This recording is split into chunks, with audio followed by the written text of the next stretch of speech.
ನಮ್ಮ ಜೊತೆಗೆ ಗಾಯಕಿ ಶಮಿತಾ ಮಲ್ನಾಡ್ ಅವರಿದ್ದಾರೆ. ಬನ್ನಿ ಮಾತನಾಡ್ಸೋಣ. ಮೇಡಮ್, ಅಪರ್ಣ ಅವರ ಒಡನಾಟದ ಬಗ್ಗೆ ಹೇಳ್ಕೊಳ್ಳೋದಾದರೆ, ಯಾಕಂದರೆ ತಾವು ಜೇನಿನ ಕಂಠದಲ್ಲಿ ಹಾಡಿದ್ರೆ ಅವರು ಮಾತಲ್ಲೇ ಜೇನನ್ನು ತುಂಬಿಕೊಂಡು ಹೇಳ್ತಾ ಇದ್ದವರು, ಪದಗಳನ್ನು ಬಳಸ್ತಾ ಇದ್ದವರು. ಹಾಗೆ ನೋಡಿದ್ರೆ ಅವ್ರನ್ನ ನೋಡೇ ನಾವು ಭಾಳಷ್ಟು ಕನ್ನಡ ಕಲ್ತಿರೋದಿರ್ಬೋದು. ಏನಾದರೂ ಸಣ್ಣ ಪುಟ್ಟದಾಗಿ ನಾವು ನಿರೂಪಣೆ ಆ ಥರದ್ದೇನಾದರೂ ಮಾಡಿದರೆ ಅದೆಲ್ಲದಕ್ಕೆ ಇನ್ಸ್ಪೈರ್ ಆದಂಥ ಅಪ್ಪಟ ಕಲಾವಿದೆ. ಏಕೆಂದರೆ ತುಂಬ ಜನ ಹೇಳೋರು, ಅಂದರೆ ಕನ್ನಡನ ಅಷ್ಟು ಬಿಡಿಸಿ ನಿಮಗೆ ಅಂದರೆ ಅದ್ರ ಮೇಲೆ ಪ್ರೀತಿ ಬರೋ ಹಾಗೆ ಮಾಡೋದು ಇದೆಯಲ್ಲ. ಸುಮ್ಮನೆ ಜೋರಾಗಿ ಮಾತಾಡ್ಕೊಂಡು ಹೋಗೋದು ಅದು ಬೇರೆ.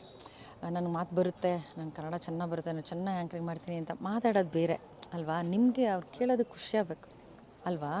ಅದೊಂಥರ ಇಷ್ಟು ತಂಪಾಗಿ ಇಂಪಾಗಿ ಕೇಳಿಸ್ಬೇಕು ಅಥವಾ ಕೇಳ್ತಾನೇ ಇರಬೇಕು ಅನ್ನೋ ಥರ ಆ್ಯಂಕರಿಂಗ್ ಮಾಡ್ತಾಯಿದ್ರಲ್ಲ, ಅದನ್ನೆಲ್ಲ ಇಷ್ಟಪಟ್ಟು ಅವ್ರನ್ನ ನಾವು ಅವರ ಫ್ಯಾನ್ ಆಗೇ ನಾವು ಎಲ್ಲ ಚಿಕ್ಕವರಿಂದ ಬೆಳೆದಿದ್ದು. ಸೊ ಹಾಗಾಗಿ ಕೆಲವು ಸರಿ ಅನ್ಸುತ್ತೆ DD1 ಅಂತ ಏನು ಚಂದನ ಅಂತ ಶುರುವಾಯಿತು. ಟಿ ವಿನೇ ಹಂಗೆ ನೋಡಿದ್ರೆ ನಾವೆಲ್ಲ ಟಿ ವಿ ನೋಡೋಕ್ಕೆ ಶುರು ಮಾಡಿದಾಗ 5-6 ವರ್ಷ ಆಗಿತ್ತು ಅವರು ಇದಕ್ಕೆ ಬಂದು. ಸೊ ಇವಾಗ 80s 84 90sಲ್ಲೆಲ್ಲ ಇದ್ದಂಥ ಮಕ್ಕಳಿಗೆ ಅವರು ನೋಡೇ ಬೆಳೆದಿರೋದು ಟಿ ವಿಯಲ್ಲಲ್ವಾ.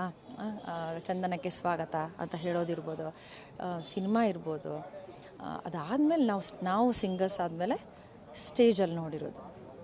ಆಮೇಲೆ ಯಾವ ಸಾಂಗ್ ಹಾಡ್ತೀರಾ ಏನು, ಬೇರೆ ಬೇರೆ ಚಾನಲ್ಸಲ್ಲಿ ನಾವು ಅವ್ರ ಜೊತೆಯಲ್ಲಿ ಸುಮಾರು ಕೆಲಸ ಮಾಡಿದ್ದೀವಿ. ಅವಾಗೆಲ್ಲ ಹಾಡಿನ ಬಗ್ಗೆ ಅವ್ರು ಹೇಳ್ತಾ ಇದ್ದದ್ದು ಎಕ್ಸ್ಪ್ಲನೇಷನ್ ಇದೆಯಲ್ಲ, ಎಷ್ಟು ಚೆನ್ನಾಗಿ ಹೇಳೋರು. ಎಲ್ಲದನ್ನು ನೀಟಾಗಿ ಬರ್ಕೊಂಡು ಬಂದು, ಅಂದರೆ ಆ ತಯಾರಿ ಇದೆಯಲ್ಲ, ಎಷ್ಟೇ ನಾನು ದೊಡ್ಡ ಕಲಾವಿದೆ, ಎಷ್ಟೇ ನಾನು ದೊಡ್ಡ ಆ್ಯಂಕರ್ ಅಂತ ಅನಿಸಿದ್ರು ಪ್ರತಿಯೊಂದನ್ನು ಅವ್ರು ಬರ್ಕೋತಾರೆ. ನಾನು ಅದನ್ನೆಲ್ಲ ಗಮನಿಸ್ತಾ ಇರ್ತಿದ್ದೆ. ಎಲ್ಲ ಬರ್ಕೊಳ್ಳೋದು, ಇದಾದಮೇಲೆ ನೆಕ್ಸ್ಟ್ ಯಾರು ಬರ್ತಾರೆ ಅವ್ರ ಬಗ್ಗೆ ಒಂದಷ್ಟು ಮಾಹಿತಿಗಳನ್ನ ಕೇಳಿ ತೊಗೊಳ್ಳೋದು, ಅವ್ರ ಬಗ್ಗೆ ಹೇಳೋದು, ಇದೆಲ್ಲ ಇದೆಯಲ್ಲ. ಅಂದರೆ ನನಗೆಲ್ಲ ಗೊತ್ತು ಅನ್ನೋವಂಥದ್ದು ಯಾವತ್ತೂ ಅವರು ಅಂದ್ಕೊಂಡಿಲ್ಲ. ಹಾಗಾಗಿ ಅವ್ರು ಕೊನೆಯವರೆಗೂ ಅದ್ಭುತವಾದಂಥ ಕಲಾವಿದೆಯಾಗೇ ನಮ್ಮಿಂದ ಕಣ್ಮರೆ ಆದರು ಅನಿಸುತ್ತೆ. ಬಟ್ ಇಷ್ಟು ಬೇಗ ಅವರು ನಮ್ಮನ್ನೆಲ್ಲ ಅಗಲ್ತಾರೆ ಅಂತ ನಾನು ಲಾಸ್ಟ್ ಅವ್ರು ಸಿಕ್ಕಿದಾಗ್ಲೂ ನನಗೆ ಅನಿಸೇ ಇಲ್ಲ. ಯಾಕೆಂದರೆ ಅವರು ಹುಷಾರಿರಲಿಲ್ಲ, ಗೊತ್ತಿತ್ತು. ಬಟ್ ಇಷ್ಟು ಬೇಗ ಅನ್ನೋದು ನಿಜವಾಗ್ಲೂ ಅನಿಸಿರಲಿಲ್ಲ ನಮಗೆ. She was recovering. ಥರ ನಮ್ಗೆ ಅನಿಸಿದ್ದು ರಿಕವರ್ ಆಗಿಬಿಟ್ಟಿದ್ದಾರೆ, ಚೆನ್ನಾಗಿದ್ದಾರೆ.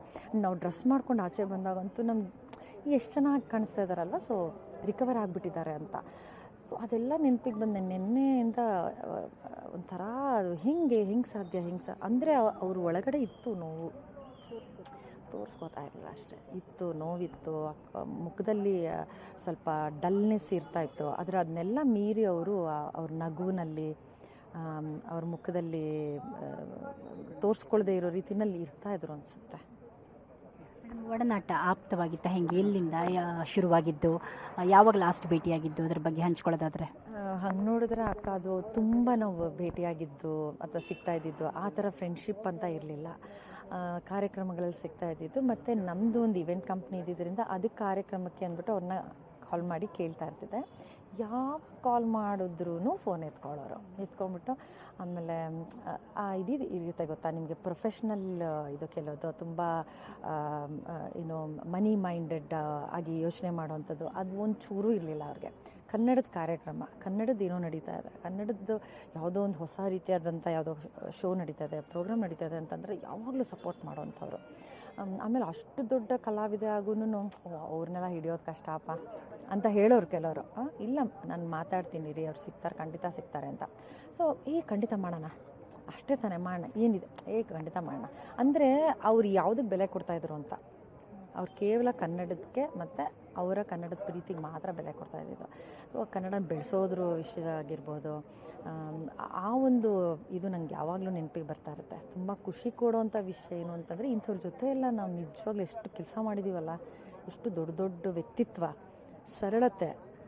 ಆಮೇಲೆ ಯಾವುದೇ ಒಂದು ಕಾರ್ಯಕ್ರಮ ಆಗಲಿ ಅದಕ್ಕೆ ಅವರು ರೆಡಿ ಆಗ್ತಾಯಿದ್ದಂಥ ರೀತಿ ಎಲ್ಲನೂ ನೀಟಾಗಿ ಬರ್ತಾಯಿದ್ದು. ಡ್ರೆಸ್ ಇರ್ಬೋದು, ಎಷ್ಟು ಪೂರ್ವ ತಯಾರಿ ಗೊತ್ತಾ.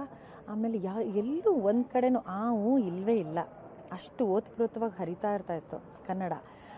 ಇದು ಕಲ್ತು ಬಂದಿರೋದಲ್ಲ, ಅವರಿಗದು ಇನ್ಬಿಲ್ಟ್, ಅದು ದೇವ್ರು ಕೊಟ್ಟಿರುವಂಥ ವರ ಅನಿಸುತ್ತೆ.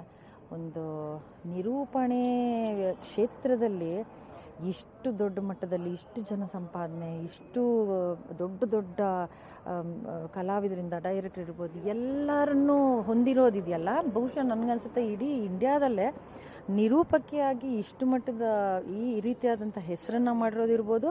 ಆಮೇಲೆ ಪ್ರೀತಿ ಹೆಸರು ಮಾಡೋದು ತುಂಬ ಜನ ಮಾಡ್ತಾರೆ, ಫೇಮಸ್ ಆಗೋದು ಬೇರೆ ಅಲ್ವಾ. ಪ್ರೀತಿಯನ್ನು ಗಳಿಸಿರೋದು ಕನ್ನಡಿಗರ ಪ್ರೀತಿ, ನಮ್ಮ ಮನೆ ಮಗಳು, ನಮ್ಮ ಪರ್ಣ ಅನ್ನೋಂಥದ್ದು ಇದೆಯಲ್ಲ, ಅದನ್ನು ಗಳಿಸಿರುವಂಥದ್ದು ಬಹುಶಃ ಇವರು ಒಬ್ಬರೇ ಒಬ್ಬರು ಅನಿಸುತ್ತೆ ನನಗೆ.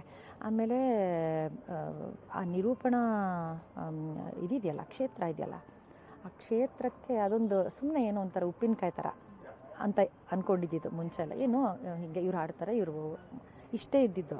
ಬಟ್ ಅದಕ್ಕೊಂದು ಅದರದ್ದೇ ಆದಂಥ ಒಂದು ಶಕ್ತಿ ಇದೆ.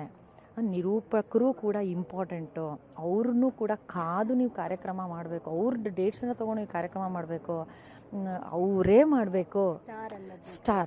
ಸ್ಟಾರ್ ವ್ಯಾಲ್ಯೂ ಇದೆಯಲ್ಲ, ಇವರೇ ಫಸ್ಟ್ ತಂದು ಕೊಟ್ಟಿರೋದು. ಆಮೇಲೆ ಯಾರೇ ಇವಾಗ ನಾವು ಇಷ್ಟು ದೊಡ್ಡ ದೊಡ್ಡವ್ರನ್ನ ನೋಡ್ತಿರ್ಬೋದು, but she was the one. ಅವರೇ ಫಸ್ಟು, ಅವರೇ ಪ್ರಥಮ. ಆ್ಯಂಡ್ ಆ ಲೆವೆಲ್ಗೆ ಇನ್ಯಾರು ಕನ್ನಡನ ಪ್ರೀತಿಸುವಂಥ ನಿರೂಪಕರಾಗಲಿ ಅಥವಾ ಈ ಮಟ್ಟದ ಹೆಸರನ್ನು ಗಳಿಸುವಂಥ ನಿರೂಪಕರು ಬರೋದು ಕಷ್ಟ ಅನಿಸುತ್ತೆ ನನಗೆ. ಧನ್ಯವಾದ ಮೇಡಮ್. ಸೊ ಇದು ಶಮಿತಾ ಮಲ್ನಾಡ್ ಅವರ ಮಾತಾಗಿತ್ತು. ಕ್ಯಾಮ್ರಾ ಪರ್ಸನ್ ಶಂಭು ಜೊತೆ ಭಾರತಿ ಪಬ್ಲಿಕ್ ಟಿವಿ.